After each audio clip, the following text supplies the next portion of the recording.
ऋषि मुनियों की पावन धरती, देश धर्म का नाता है। कहते सारे लोग यही हैं, गो हमारी माता है। जाग उठो ओ भारतवासी, जाग उठो ओ भारतवासी, गो पर छुरियां चलती हैं। बंद करो गो माँ की हत्या, सारी जनता कहती है। बंद करो गो माँ की हत्या, सारी जनता कहती है।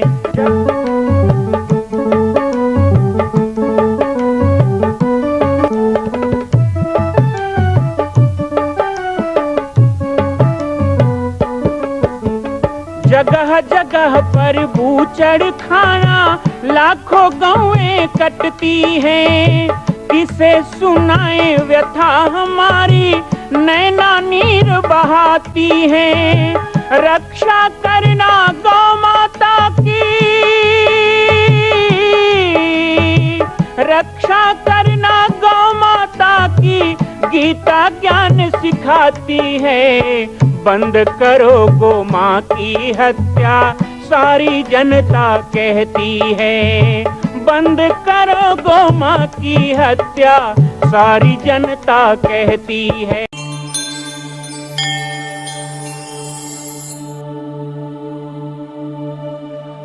कहते हैं कि एक बार कैलाश में भोले बाबा बैठे हैं और भगवान कृष्ण पहुंचते हैं। बड़ा आदर किया, सम्मान किया। ओहो द्वारकाधीश पधारो मित्र।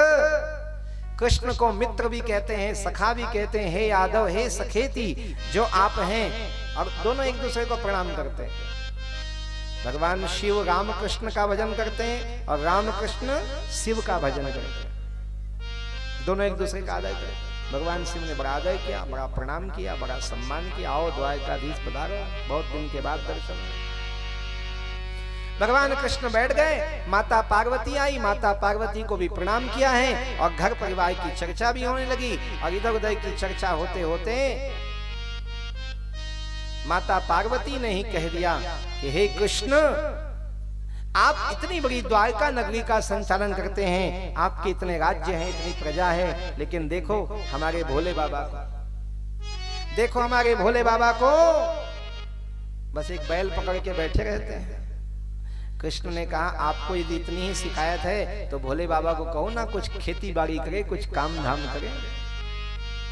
भोले बाबा ने कहा देखो कन्हैया, तुम मेरे घर में यदि फूट डालने आए हो तो तुम यहाँ से निकल जाओ, क्योंकि तुम्हारे एक दो फूटे तो 16 आ जाएंगे, मेरी एक ही है, इसलिए तुम निकलो।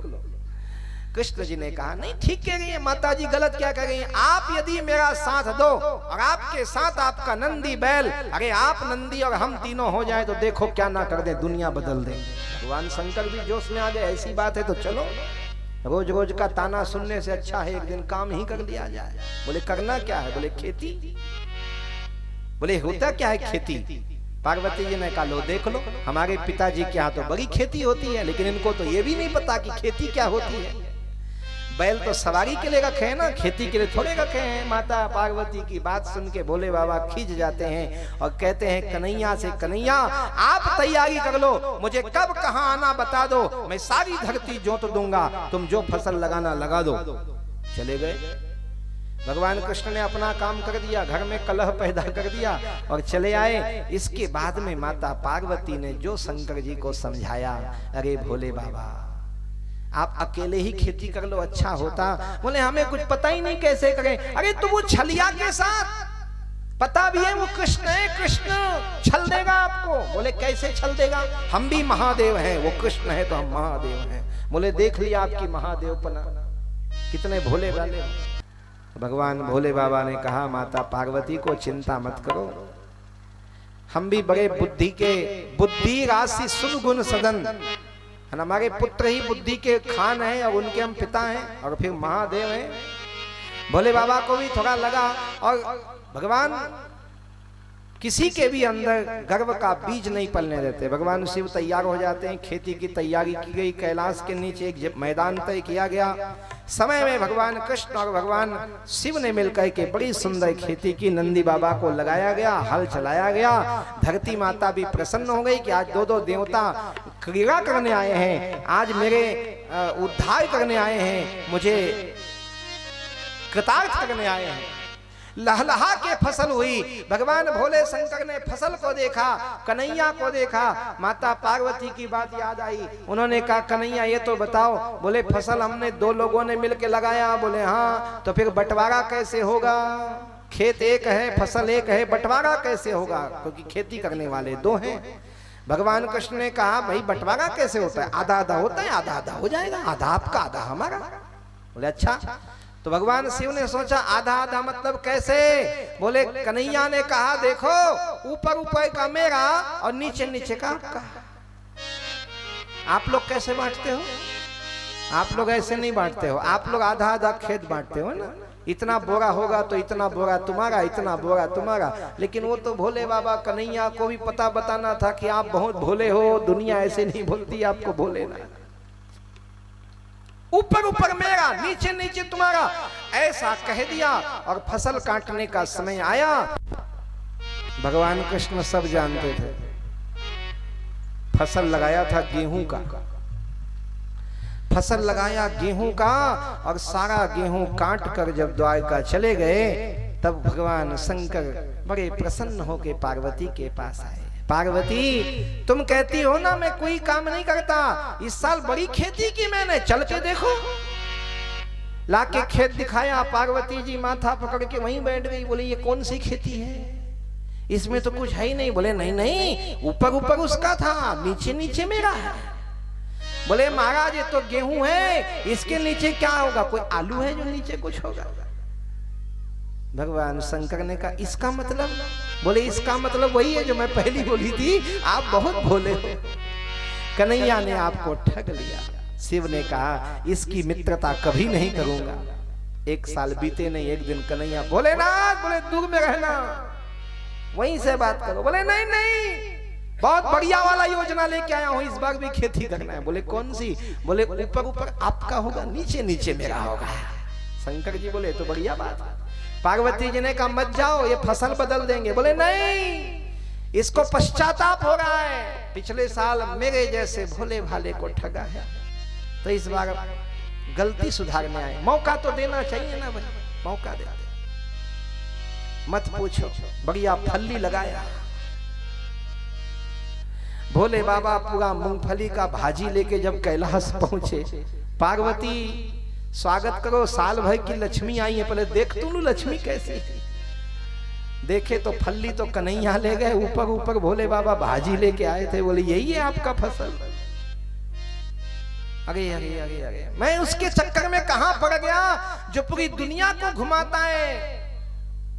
तीसरे साल कन्हैया फिर, वो मानते थोड़े जब तक कंगाल ना कर दे आदमी को, फिर आ गए प्रणाम। अरे बस हो गया, दूर से राम राम, जय सिया राम। बोले नहीं, बस आखिरी बार इस साल और कर लो। शंकर जी ने कहा इस बार ऊपर भी मेरा, नीचे भी मेरा, तुम लिख के दो तब जाऊंगा। कन्हैया ने कहा ऊपर भी आपका, नीचे भी आपका, मुझे कुछ नहीं चाहिए। अच्छा, पार्वती को बोला पार्वती तैयार है ना, मैं फसल लेके आऊंगा। खूब जोरदार भुट्टा लगा दिया कन्हैया ने। जब भुट्टा तोड़ने लगे कन्हैया, तो भोले बाबा बोलते हैं ये क्या कर रहे हो कन्हैया? बोले ऊपर आपका, नीचे आपका, बीच बीच में है, मैं अपना हिस्सा ले जा। ये बीच की बात तो नहीं हुई। बोले नहीं हुई तो क्या हुआ, बीच में फलाना तो मेरा। भगवान कृष्ण और शिव के बड़े चरित्र हैं। हम सबके जीवन में कभी हम राम का भजन करें तो शिव का विरोध ना करो, कभी कृष्ण का भजन करो शिव का विरोध ना करो। आप माँ दुर्गा का भजन करो, शिव का विरोध, शिव का विरोधी, शिव द्रोही मम दास कहावा। कहा गया रामचरितमानस, शिव का द्रोही मेरा दास नहीं हो सकता, मेरा भक्त नहीं हो सकता। इसलिए कुछ भी कार्य करो तो पहले शिव की प्रार्थना करना, बिना शिव की आराधना किए कुछ भी नहीं मिल सकता है। कैलाश के निवासी नमो बार बार हूँ, नमो बार बार हूँ, आयो शरण तिहारी भोले तार तार तू।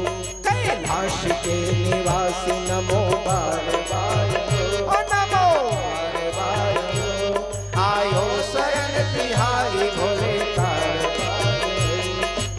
कैलाश के निवासी हो, कैलाश के निवासी नमो बार बार हो, नमो बार बार हो।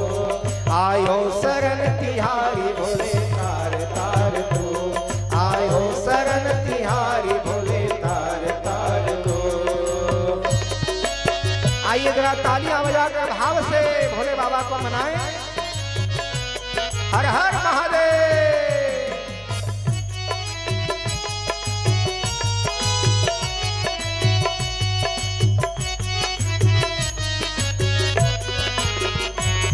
कैलाश के निवासी नमो बार बार हूँ, नमो बार बार हूँ। आयो शरण तिहारी भोले तार तार तू, आयो शरण तिहारी भोले तार तार तू। कैलाश खड़ाइए बार बार हो, नमो बार बार हो। आयो शरण तिहारी भोले तार तार तू, आयो शरण तिहारी भोले तार तार हो। जय हो।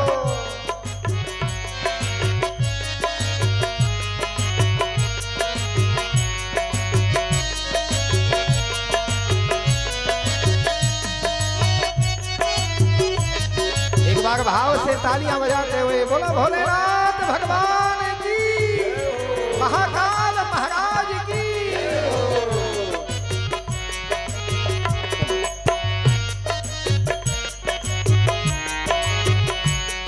आयो शरण तिहारी भोले तार तार तू, आयो शरण तिहारी भोले तार तार हो।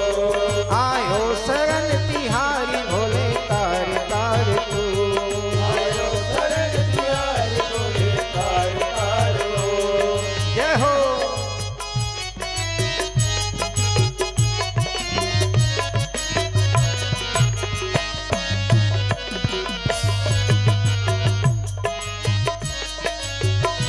और जिस भस्म से आरती हो रही है, बखान क्या करूं मैं रातों के ढेर का, बखान क्या करूं मैं रातों के ढेर का, बखान क्या करूं मैं रातों के ढेर का, बखान क्या करूं मैं रातों के ढेर का। सिमटी भभूत में है खजाना कुबेर का, सिमटी भभूत में है खजाना कुबेर का। गंगाधार मुक्ति द्वार हो, गंगाधार मुक्ति द्वार ओंकार तू, ओंकार तू। आयो शरण तिहारी भोले तार तार तू, आयो शरण तिहारी भोले तार। प्यार से तालियां बजाते हुए आयो शरण तिहारी भोले तार तार हो। कैलाश के निवासी नमो बार बार हो, नमो बार बार हो। आयो शरण तिहारी भोले तार तार तू, आयो शरण तिहारी भोले तार तार हो। कैलाश के निवासी नमो बार बार हो, शरण तिहारी भोले तार तार हो। आयो शरण तिहारी भोले तार तार हो, आयो शरण तिहारी भोले तार तार हो, आयो शरण तिहारी भोले तार तार हो। मां कौशल्या की पावन जन्मभूमि छत्तीसगढ़ प्रांत में बालोद जिला में स्थित है श्री सर्वसिद्ध शक्तिपीठ जामड़ी पाटेश्वर धाम। परम पूज्य सद्गुरुदेव राजयोगी बाबा जी की तपस्थली श्री पाटेश्वर धाम और विश्व के अद्वितीय मां कौशल्या जन्मभूमि मंदिर निर्माण का दर्शन करने और इसी प्रकार समसामयिक विषयों पर अपना ज्ञान वर्धन करने के लिए और 10,000 गायों के लिए बनने वाले श्री हनुमान नंदीशाला गो अभ्यारण्य का समाचार प्राप्त करने के लिए आप सभी देखते रहें YouTube चैनल पर राम बालक दास, और हमारे चैनल को आप सभी सब्सक्राइब करें, घंटी का बटन दबाएं ताकि आप सूचनाओं से जुड़े रह सकें। जय श्री राम, जय गौ माता, जय गोपाल।